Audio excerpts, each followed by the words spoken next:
Hi, folks. Welcome to another episode of Film Study. This is Ken McCusick, and it's time for this week's Friday Morning GM with co-host Vas Laricos. Vas, how you doing? Doing well, Ken. Doing well. Was pleased by the draft haul that Eric DaCosta and the Ravens were able to land in the 2025 NFL Draft, and looking forward to the season. Pretty complete team as it sits currently. Yeah, good draft for the Ravens. It's well known that I don't feel that great about the Starks pick, but I don't feel terrible, and I feel we'll need to frame this up. If the order had been reversed, I'd have loved this draft. And but it is saying that one right makes up for a wrong, or an outsized right in this case makes up for a wrong. And I don't really feel that way still about the fact that they missed on Derwin James with their first pick in 2018, even though they had the greatest draft in Ravens history. So, it's kind of a frustrating thing anyway. DaCosta everybody seems really all in on Starks from what I can see. So hopefully he's a player. Are you expecting him to be a pure free safety, or do you think they'll try and tap into that flexibility? I do expect him to be a pure free safety, and that was the main reason why he was pretty high up on my wish list on day one. They have a lot of guys that have that versatility. They don't need to add another one who's not so good at doing that. There's not a whole lot of guys that have instincts and range that can play free safety. So when you find one, you want to leave them there, in my opinion. Yeah, I completely agree. First of all, in terms of the other, you really can't pay a premium for versatility otherwise. And if they did, we'll find out soon enough, because if he's on the back end, I think really needs to learn to play that position well, which in college, is coverage metrics just are not that good.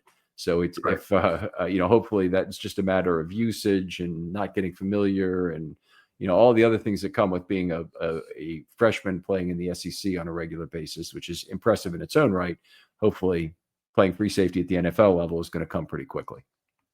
Hopefully, some of these loaded teams, the Alabama defenses of years past, the Georgia defenses recently, sometimes players are propped up by the supporting cast. So we'll see how it goes. But I really wanted a free safety, and I was happy. The last show we did, I believe that was my top need. And so happy to see that addressed there. And then happy with the pass rusher pick as well. I know some folks are not keen on some of the troubles he's had in his past, but for me, I was born and bred on Brian Billick's Ravens, so I'm more concerned about what happens between the lines.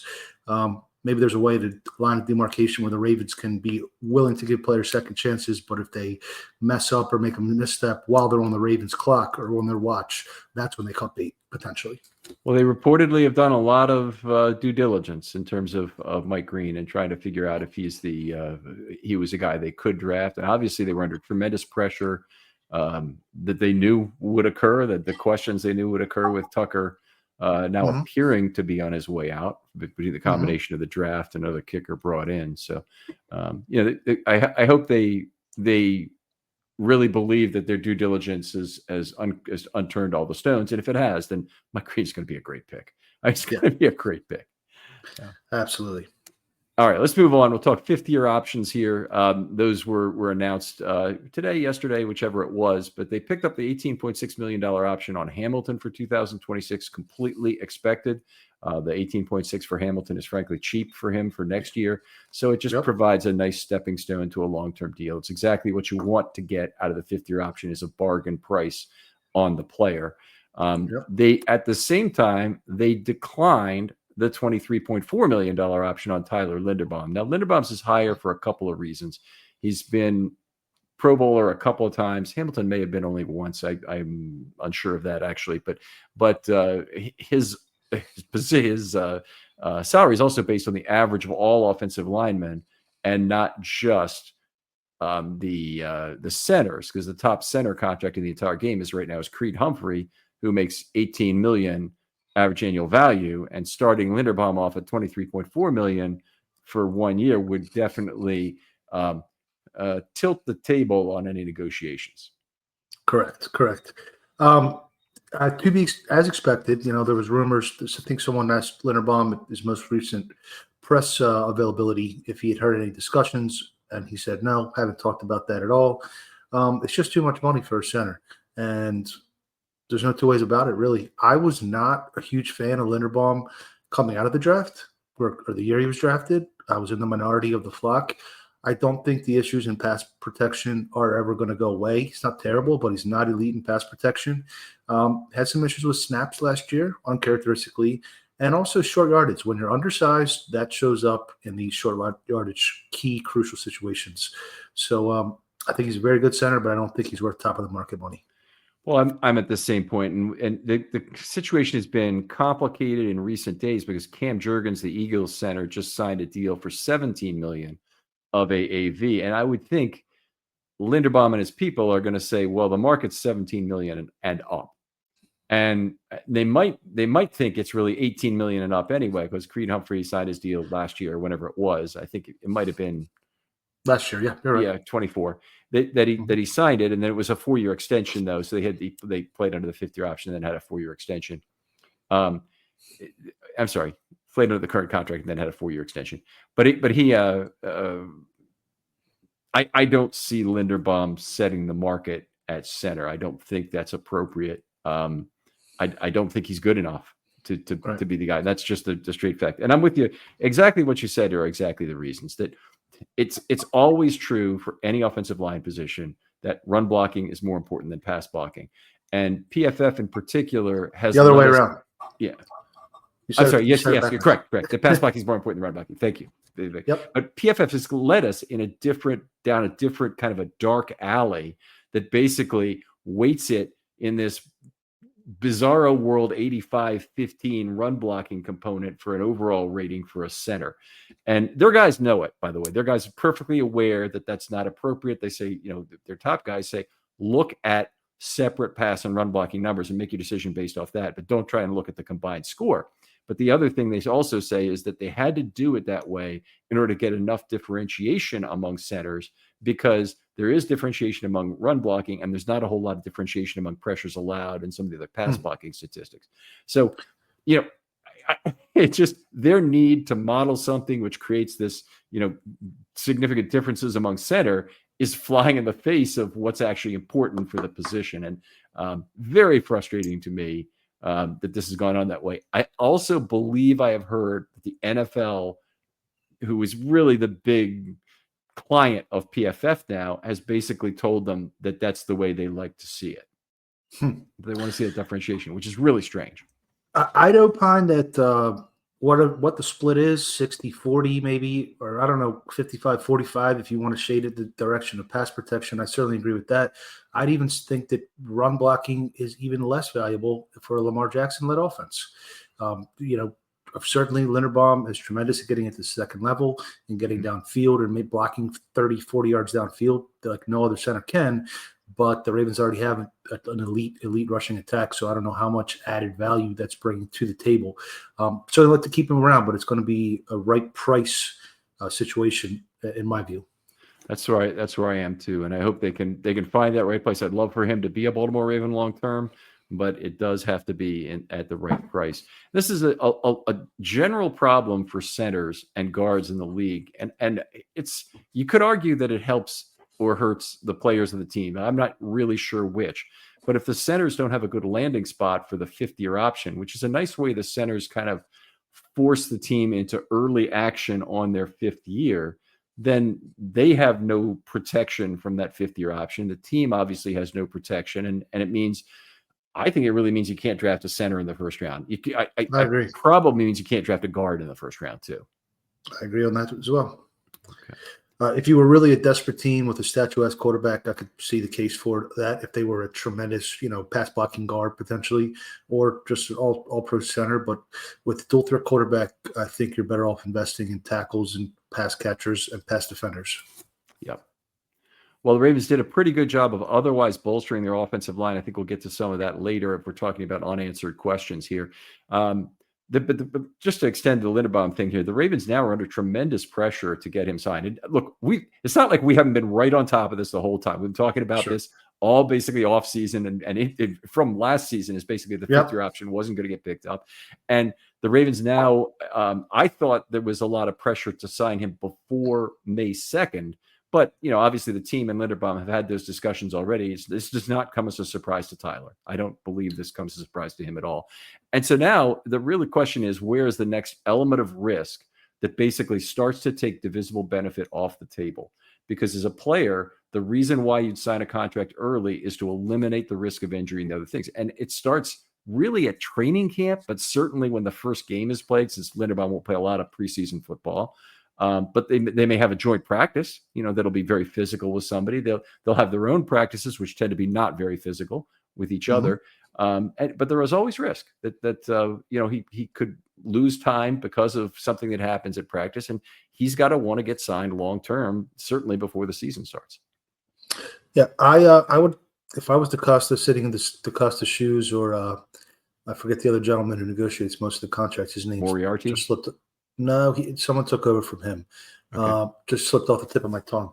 I would make him an offer of $13 million per year, over 4 years maybe. That would still keep him in the top 5 of all centers, but that would place him just below Frank Ragnow, who I believe is a superior player. So, and then if he has a bang up year, an excellent year, gets back to his pack protection from 2 years ago, then maybe you revisit and renegotiate later on towards the end of this, before free agency starts. That's how I would approach it.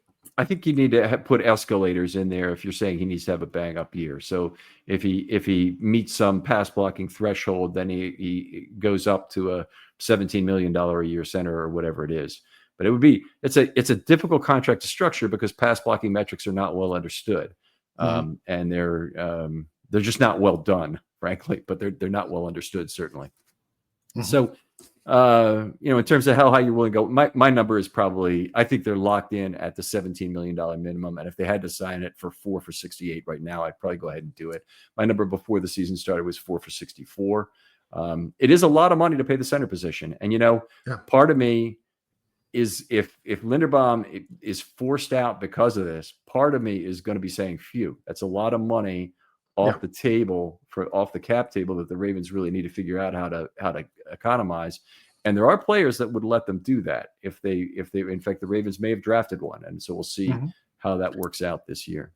The Ravens are not necessarily playing by the same set of rules as the Eagles. The Eagles have $500 million of void money. They can afford to have a dozen cornerstone players. I don't think the Ravens are going to operate like that, and they don't operate like that. So you have to say, who are our 8 cornerstone guys? And it doesn't make sense to have definitely not 2, and I would say not even 1 at a position that can be replaced for a reasonable level of play relatively cheaply.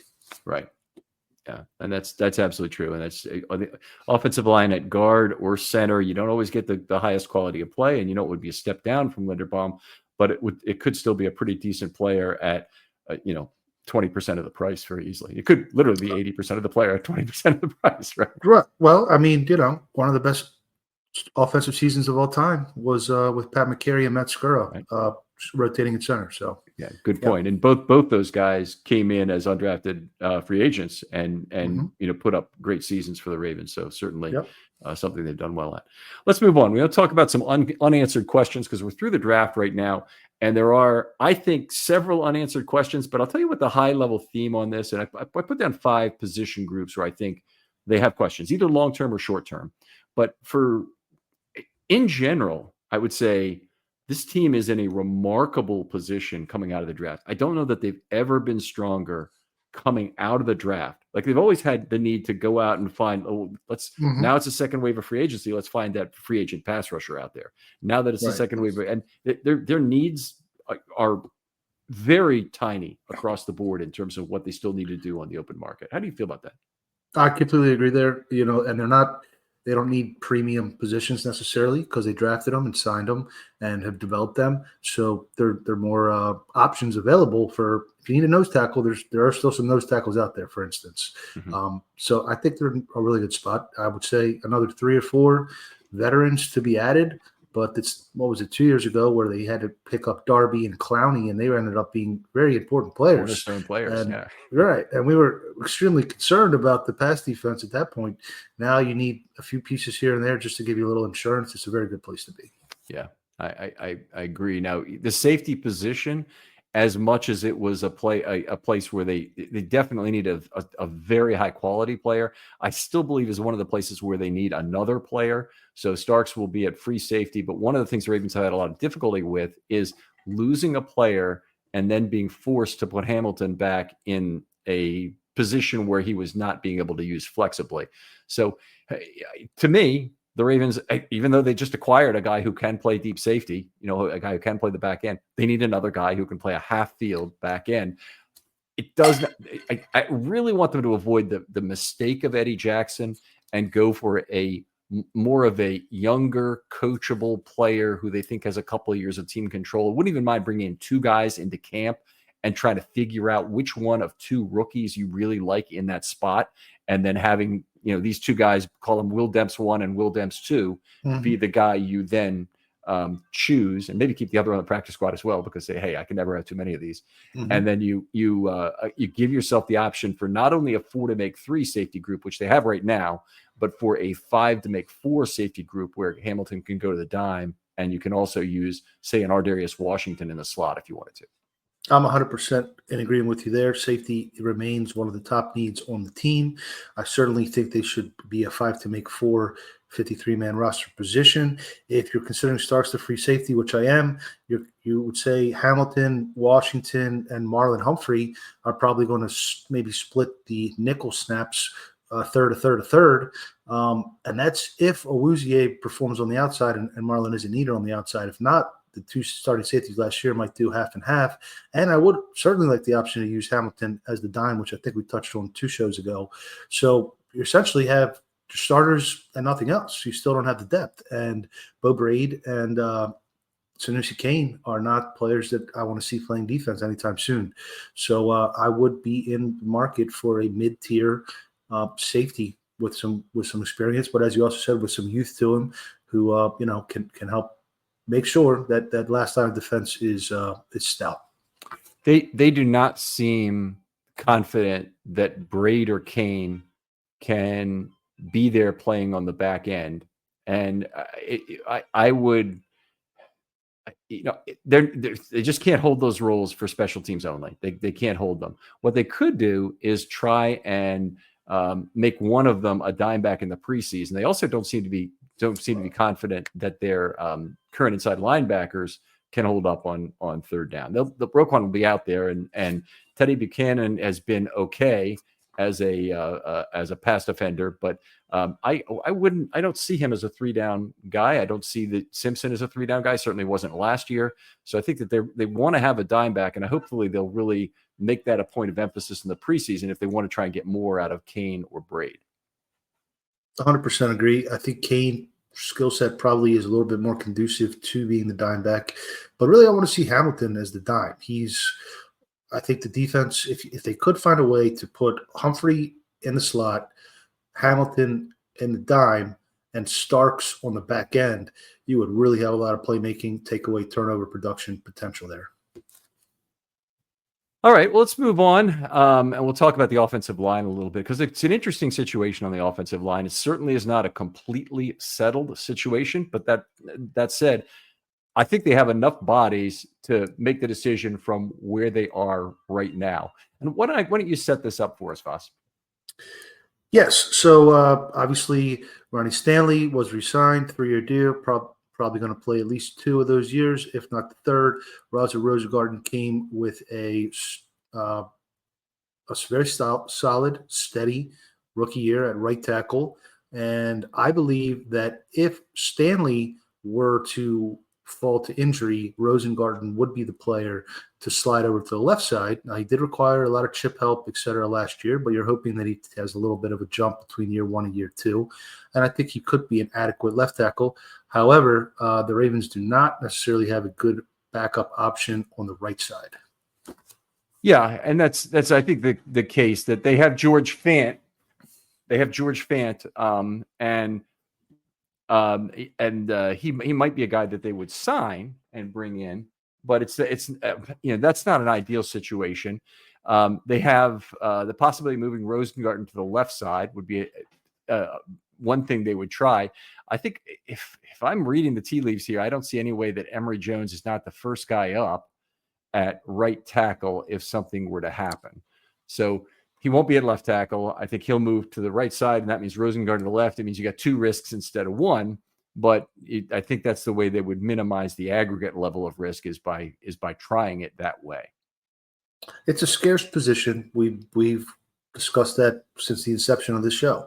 That not a whole lot of teams have a good third tackle. Some teams don't even have a good second tackle. Some teams don't even have one good tackle at all. So if there is a player available that could give competition to Emory Jones, I'd certainly be in favor of bringing them in. And George Fant seems like probably the best option available at the moment. Yeah, he well could be. I don't know if you mentioned Carson Vincent because I had to step away for just a second, but Carson Vincent won't see the field in 2025. He's a 4th-round pick. The bench rep total would tell you, excuse me, that they're well short on functional strength. Mm-hmm. So as much as Warhop loves him, 2026 is the earliest time we'll see him on the field. Yeah, definitely needs a lot of work in the weight room. You cannot be an underpowered tackle and excel in the AFC North. No question about it. Very good to see, by the way, that video that made it very clear whose draft pick it was. I'm very happy to see that Warhop was pounding the table for him, and Harbaugh said, he's our guy. The Ravens have not gone down that path in a number of years where they drafted a true developmental offensive tackle. They've had guys they've brought in later rounds, but all the like small school guys. The last one they drafted of this type was Greg Senat, and they couldn't find space on their roster to keep him. Before that, I couldn't even tell you who the last one was before that, but it's been a long time. And it's typically the guys who are true developmental tackles are guys who are somehow physically limited and have played at small schools, but otherwise have the frame you expect. And the ideal thing to be physically limited at is strength, because you can grow into that. You can grow into your body a little more.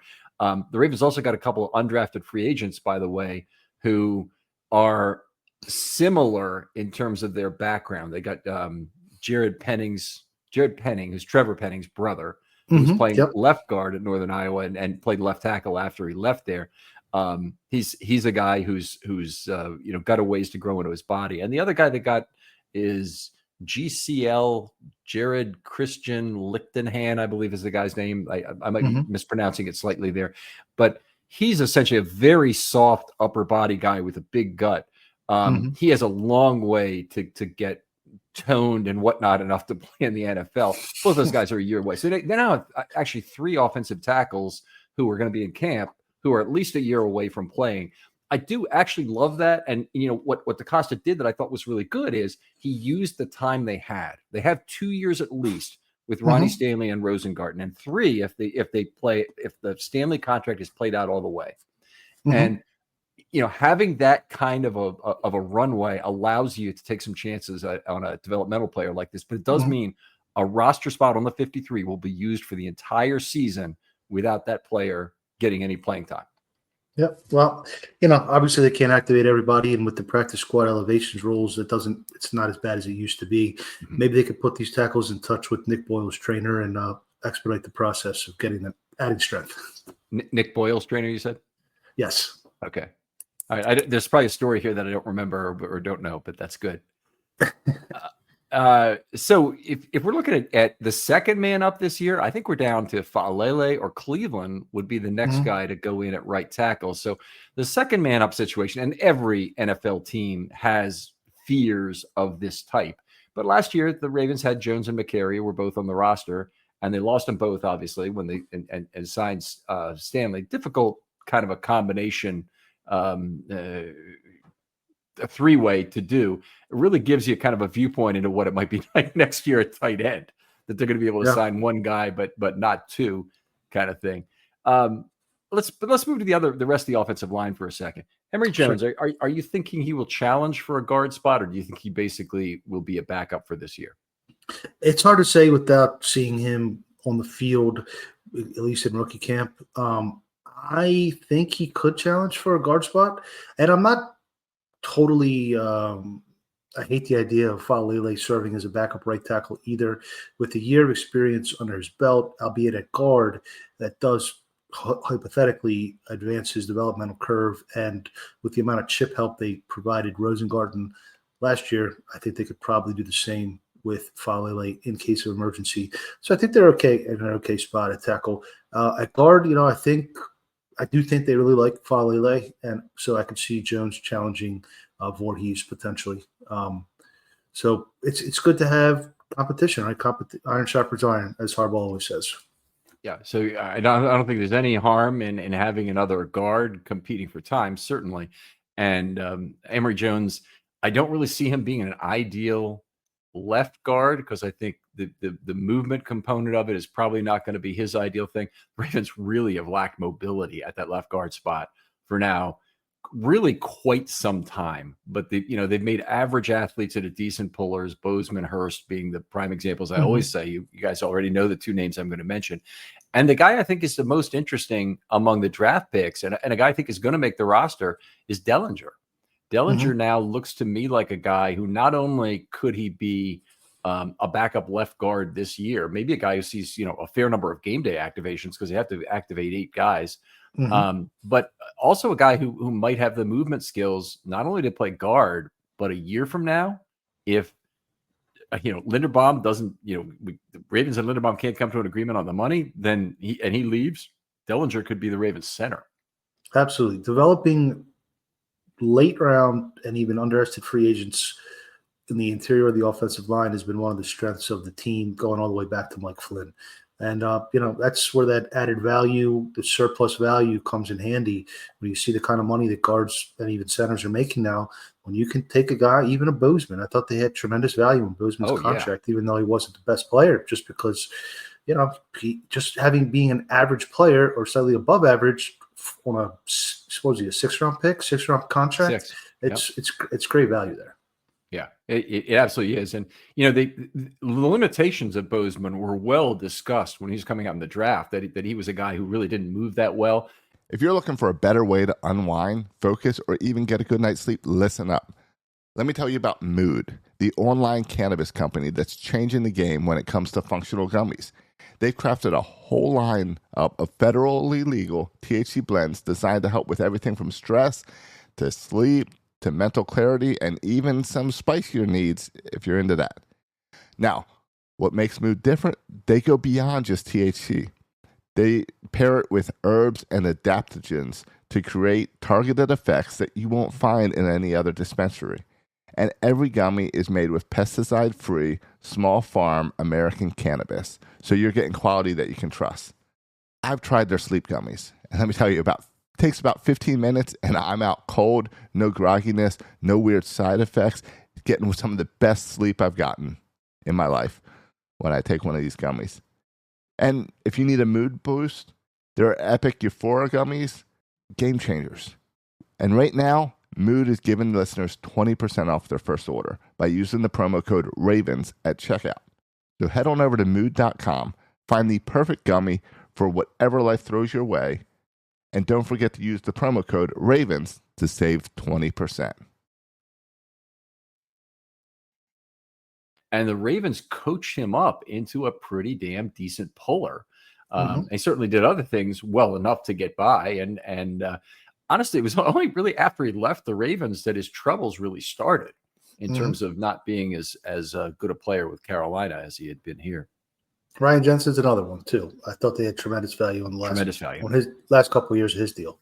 Yep. Yeah, he's a 6th-round pick, I think, if I recall on Jensen. I think a 6, yeah. Fifth or 6th, and he was a converted tackle. They just bump him inside until they find where they can make it work. There's a lot of guys who fall into that category. We did a show on that recently.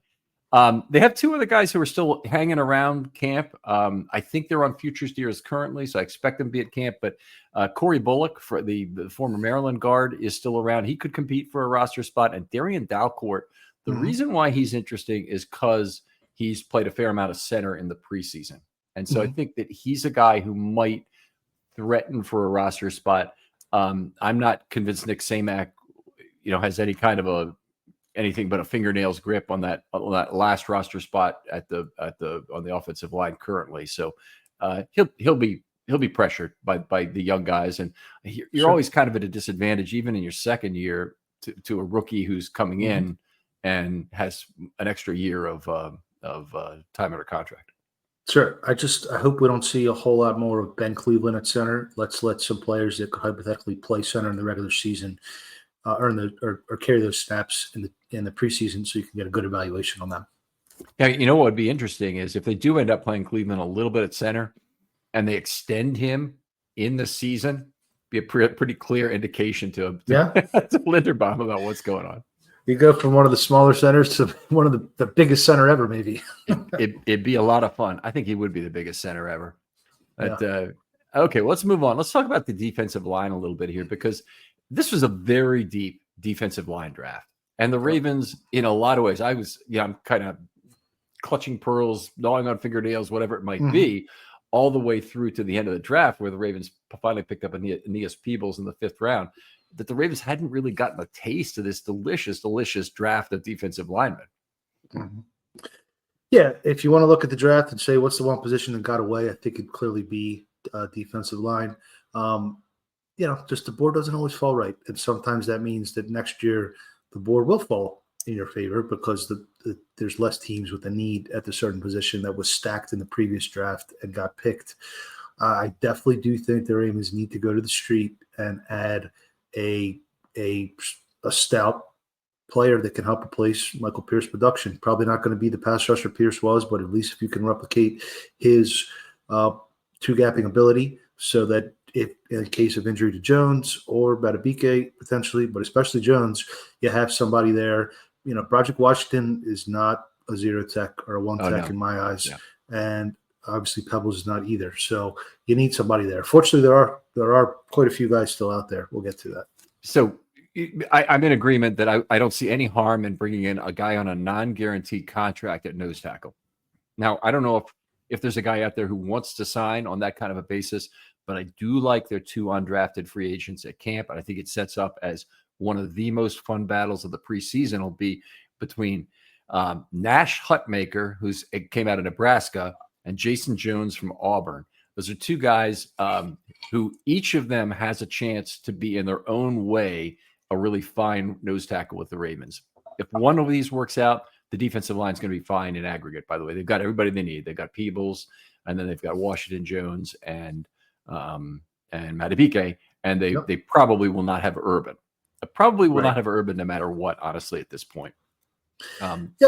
If it's a non-guaranteed contract, I mean, I'd like to keep him in the organization, but I think he just doesn't quite bring the juice that he used to as far as pass rush, and you just don't use a 5-tech. What do you use a 5-tech when you play Cleveland? That's pretty much it, right? For the most part. I mean, you don't use the base defense very much, so 5-tech is kind of a dying spot.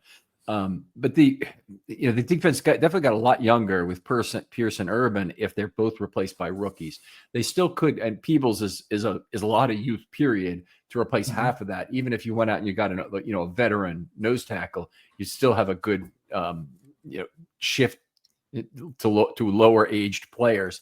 But I really like if they keep one of Hutmaker Jones. And have you heard the story about Hutmaker from any of the other shows? I have not. No. Okay. I didn't catch that. I'm going to go over this briefly because this is just too cool a story to not know. So Hutmaker is a guy with a wrestling background. First of all, wrestling background immediately, my ears perk out. You don't need to know as much about arm length. They've got great understanding of leverage on the inside. And guys who are great wrestlers, they tend to be really, really productive tacklers.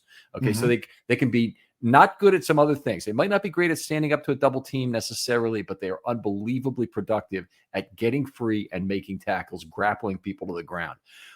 Hutmaker in 8th grade was asked to wrestle on the high school team. Now, that's not that unusual, particularly when you go in for lower weight class guys. You want to find a guy who'll wrestle 102. You may not have a guy to wrestle at that level. I don't even know if that's a real weight class, by the way, folks. I literally know nothing about this. But if you find a guy, if you have a guy in 8th grade who might be a little bit ahead of the curve, you bring him up and then he gets some forfeits and occasionally maybe he has to wrestle and maybe not. But I do know at the first school I went to, there was a smaller guy. I doesn't matter the reason why, but he's a smaller guy. He was a very dominant wrestler because he was always wrestling people who were like 5th graders or 6th graders or something, and didn't know what they were doing. And this is a case in Hutmaker's class. So they asked his parents, could he wrestle? And they're like, I don't know, it might get hurt. And they showed these people on screen. First of all, Hutmaker's father is the biggest like weightlifting dude you'll ever see. He's like massive and broad, and looks like he was born on a Harley, frankly. And his mother is a not necessarily athletic looking woman, but just a substantial woman as well. And then you realize that they asked him in 8th grade to come up and wrestle heavyweight. Not to come up and wrestle at 102 wow. or 150. Oh, yeah. That's a whole different ballgame. Whole different ballgame. So he wrestled as a heavyweight in 8th grade, and in South Dakota, went to the state championship finals and lost. Oh, wow. Okay. So that's pretty freaking incredible. As a high school player, starting in 9th grade, he won every one of his wrestling matches, had 72 consecutive pins at one point, and finished the season as the number one ranked, finished his senior season as the number one national ranked heavyweight. Okay. Wow. In winning the high school, this is just so much interesting data here that I got to repeat it all. In winning the state championship as a senior, and South Dakota, I don't know, 32 wrestlers. How many could there be? It's probably not that many. He spent less than 2 total minutes on the mat to win that tournament. So he's pinning guys in like 25 seconds. It's hard to do this. So you have a guy who has unbelievable skills. I'm telling you, if you're not hyped up about Nash Hutmaker already, you got a problem. Anyway, went to Nebraska and was very effective there. Had a really good pass rushing season in his junior year, where he was penetrating. He's, by the way, very natural penetrator. Doesn't even really want a 2 gap. He wants to throw people aside, get in the backfield, and create havoc. I'm fine with that, by the way. I think that you can win with either method. You just, if you don't have a 2 gapper, then your linebackers got to be more on their toes in terms of making sure that they're closing ground behind him. But this is a guy who denies space in the backfield behind the line of scrimmage, not at the line of scrimmage. So it's going to be very fun to see that guy. So anyway, I believe he's probably going to be the winner, but Jason Jones of Auburn is more of your traditional two gap player who's 6'6", 325, has all the size you expect out of the position. Hutmaker's a little smaller. He weighs like 312 or something. They can probably put extra poundage on that, but Kelly Gregg was very effective. And I think if you're looking for the most similar Raven in history, Nash Hutmaker and Kelly Gregg, if they're as similar as I think they might be, would be unbelievably cool. That's very appealing. That's very appealing. I did not know the extent of his wrestling background. That certainly boosts his stock in my book. The understanding of leverage, the way the wrestlers have, and obviously Linderbaum's a good wrestler too. Really, it's crucial. It's such a good benefit. If the Ravens do want to look at the veteran crop, maybe on a non-guaranteed contract to offer competition to the undrafted free agents. A couple names available. Linval Joseph, who's been around a long time, signed a contract around the same time Brandon Williams signed his, has had a pretty similar career. He's your big wide body 2 gapper, essentially. A couple other names, Raekwon Davis, who was, I believe, the 3rd round pick out of Alabama, played for Miami. He's a little bit taller, so not necessarily your zero tech, but he's available. Tier Tart is another player who had some good, stout run stuffing years for the Titans. A couple younger guys, Taven Bryant, who was a former 1st round pick of Jacksonville, and Khalil Davis, who I believe was a 3rd round pick out of Nebraska. They're still available. And those are only, I honestly got this from a list I believe Ryan Mink made on BaltimoreRavens.com of 10. And those are the 5 of the 10, but it is a deep group, as it usually is. So I do think the Ravens will be in good shape once they add a couple more bodies, and I think there are several interesting bodies to add. So, first of all, that does sound like a great list to have names like that on it. But I'm happy bringing in one. I'm also happy if that guy doesn't make the team and the 2 Ravens end up one making the team and one being on the practice squad. Those guys, and in particular nose tackles, are guys you typically can call mid-season. And in fact, you need to look no further than that 2019 Ravens season when they called Jelly Ellis and who's the other guy? Not Chemo, the guy who used to play for Cincinnati. It's slipping my mind. Yeah. The guy. That's slipping my mind. But yeah, Chemo, they called him mid-season, I think 2 years before. They needed a guy in the midseason, and they Maki Kimoato they added. I'll find the name because now it's going to bug me who it was. Yeah, From the Miyake Bengals. Kimiata they brought back to the last time I think in 2012 for the Super Bowl run, and he was back. But in 2019, they got the ex-Cincinnati guy. I apologize for forgetting his name right now, but it's that was part of a great defensive turnaround. But it shows you there still are guys on the street if you know what you're doing that you can go get. I think they could get. If there's a list of 10 they have right now, I don't think there's 10 teams looking for nose tackles right now. I think it's a size and shape pool, which it's fairly deep, but it's also one that most teams don't really want more than one guy of the traditional build, but the Ravens are a team, I think, who wants two. And Petco, Domata Petco. That's it, Domata Petco. That's the one. Yeah. Yep. So it was and he was good. I mean, he was really good. In Ellis's case, they overworked him a couple of times, but Petco definitely provided value. All right. So anyway, we're both in agreement that the Travis Jones extension looks as important as ever right now. That his pairing with Madubuike on obvious passing downs is still the Ravens' strength on the defensive line. 1,000%. If you could allow me to re-sign one player that's not under contract 2 years, Travis Jones is easily my top choice. Okay. So he's ahead of Likely, ahead of Andrews, ahead of Oweh, and ahead of Linderbaum. He is 100%. All right. I think I'm in the same spot on that too. I think he's the hardest to replace. Yep. All right, let's move on. Talk about the tight end position. The Ravens, honestly, the Armageddon clock is ticking down right now on the Ravens in terms of the end of the 2025 season when Patrick Ricard and all three of their tight ends will no longer be under contract. And we know how difficult it will likely be to re-sign multiples of that, multiples among them. So they probably can re-sign Ricard and they probably can re-sign one tight end, but I doubt they're going to be able to re-sign three.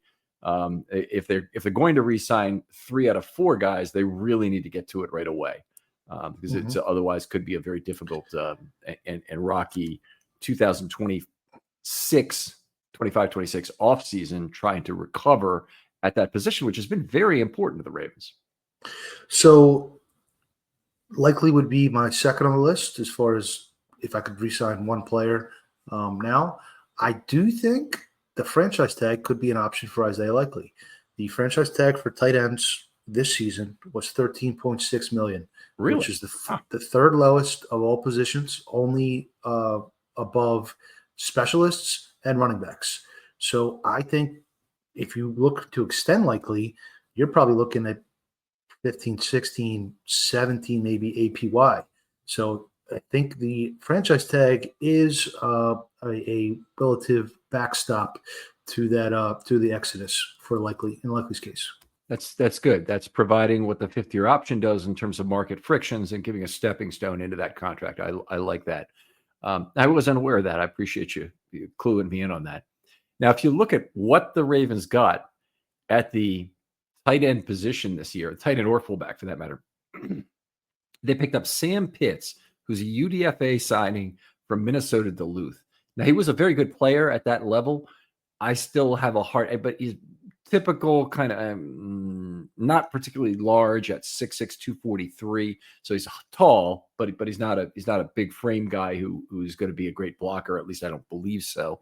That's not much. And I would think that, Travis Vokolek, I would say, because I think Vokolek played at a little higher level prior to coming to the NFL, I would think he would have been a higher level player. We had Kadir Ishmael in camp last year, who's since signed with the Raiders, I believe. Raiders or Broncos? Yeah, he just left last week, I think, right? 2 weeks ago.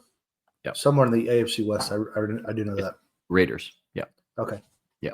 So I mean that was not completely unexpected, but also kind of frustrating that they didn't get another chance at him. So they're down. And that's another position where I guess they could get another player. The key in their case there is at tight end is to have one player on the practice squad who doesn't completely degrade what you're trying to do at the position when you make that move in season.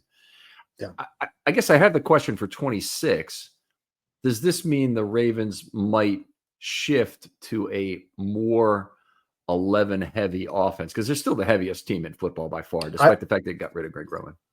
I hope they do. I hope they do. And I know that not everyone agrees. I know some love the 12 personnel run the ball down your face offense. But I personally am of the mind that Lamar would benefit from more spread.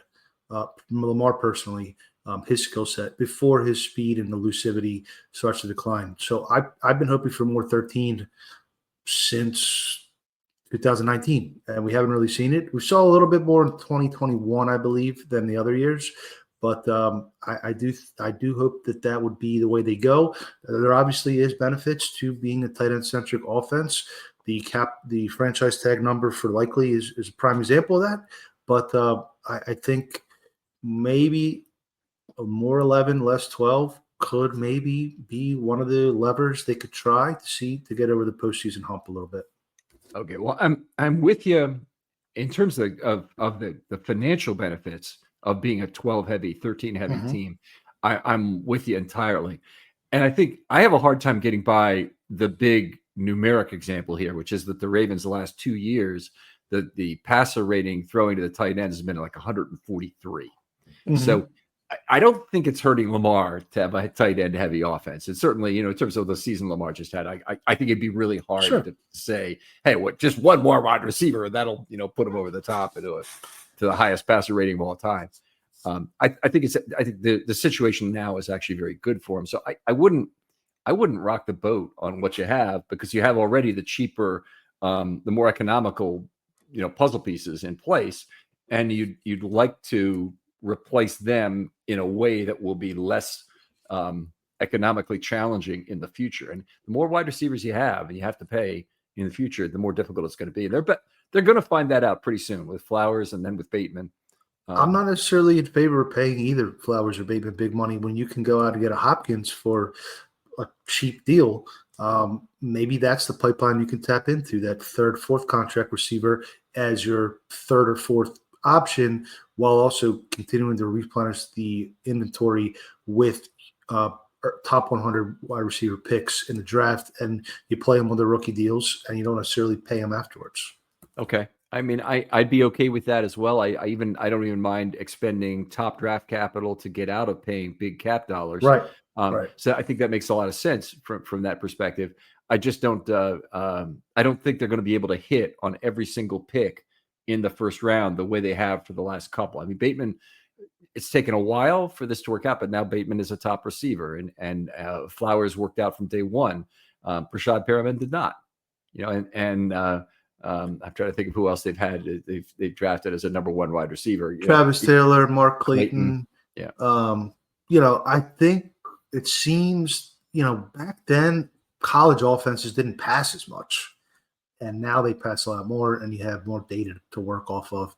I'd be interested to see the hit rate on receivers in the top 100. I did a study a couple years ago. Haven't had much time to do an update that recently, but the preponderance of receivers drafted in the top 50, 60, 70 picks hit, maybe more than most positions, to be honest, these days. Okay. All right. Well, could well be. And there certainly is a heavy premium on them in the first round. Let's go on. I've got one final position group that I want to hit on. That's the running back group. Really, the Ravens are staring like tight end in a 2026 problem that's coming up with Henry in the final year of his contract in 25. An extension now looks kind of difficult with the market set by Barkley. I guess running back is also a position where they could use the franchise tag on Henry, assuming his current contract doesn't have some language precluding that. Me personally, I don't think the running back position benefits as much as maybe any other position as far as future-proofing succession planning. I think they're fine to address it next year. This was a very good running back class. A lot of teams picked good running backs, which means that there are not going to be as many teams that have a needed running back next year.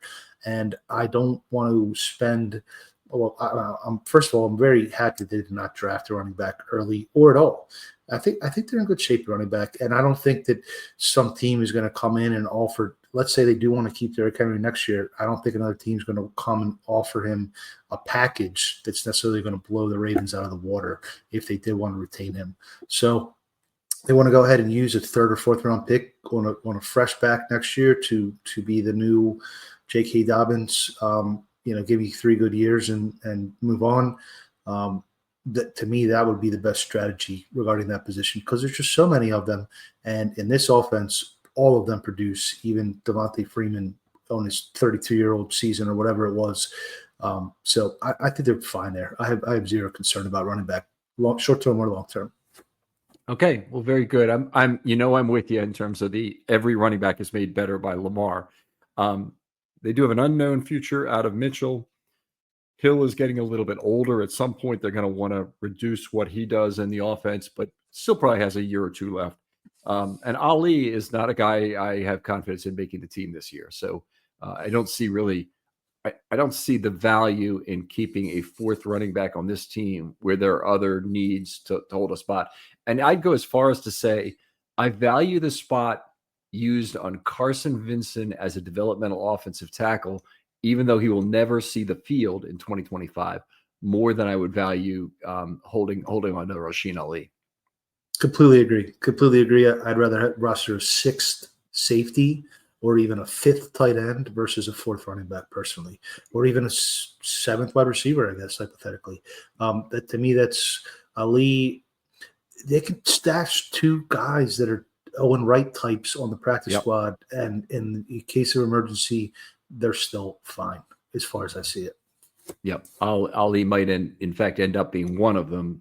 He'd be cut from his contract, so he'd have to re-sign to the practice squad, but he could be one of them. But the Ravens this last year used Chris Collier and John Kelly that way, rotating 3-game rotations, and you have 3 practice squad elevations you can use during the season. So it's an opportunity to not roster that extra player.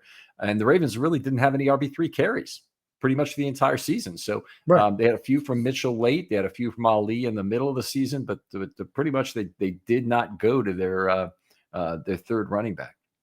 That'd be great if Mitchell can a full off season past the surgery can regain some of that juice because he was such a dynamic playmaker that first year. It would be great. I don't think it's anything we can count on, but it took Lardarius Webb a whole year of waiting around after the injury to come back and be the best cornerback in all of football in 2011. If it were to happen again, it would be very, very exciting with Mitchell. Definitely.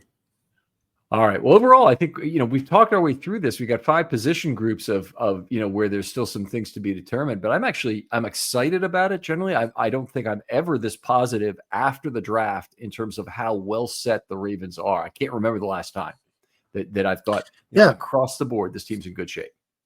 I feel like DaCosta saw the board so clearly this year. What positions, and he leaned into needs maybe more than BPA than he has in years past, and the results are tremendous. The depth chart looks great. I think it's the best roster in the AFC currently, and the only roster I would say is clearly better than them is Philadelphia. And again, they're playing by a different set of rules with all that void year money. Right. So the Piper will come to make them pay for it. And the Ravens salary cap situation, we can talk about this on another show, is getting more dire as the years go by, but the Ravens will have to come up with the next extension for Lamar Jackson fairly soon, at least by prior to next year at the very latest. Well, Vas, always great talking football with you. Tell people where they can talk to you, maybe online. I know you're very busy these days, but where can they hit you up? I have not been online very much at all lately. Try to catch 5-10 minutes of the NBA playoffs if and when I can, and this is the least time I've had to enjoy the draft in many years. But you can find me online at Vasilis Fiamata, Vasilis Fiamata on Twitter X. Fiamata is the name of our relatively new restaurant. We're approaching our 3rd month in a couple weeks, and I'd like to invite everybody to come and experience our cuisine at Fiamata Restaurant. Mother's Day is approaching. We have a few reservations still available. You can call us at 410-833-5777. All right. Thanks, Vas. Other folks out there, if you'd like to be on a film study short, this is the season for it. Hit me up. DMs are always open on Twitter. I want to talk to you about an idea for a show. And ideally, this would be a short topic that would take about 20, 25 minutes. We're trying to provide some shorter content. A lot of what I do is very long form. And I know you listeners are tremendously loyal to it. It shows up in the listens, and I really appreciate it. But I do want to try and reach another layer of an audience here with 20-minute content that would be, hopefully something to be more palatable to people that don't have as much time. For Vas Larikos, this is Ken McKusick saying goodbye. We'll talk to you next time on Friday Morning GM.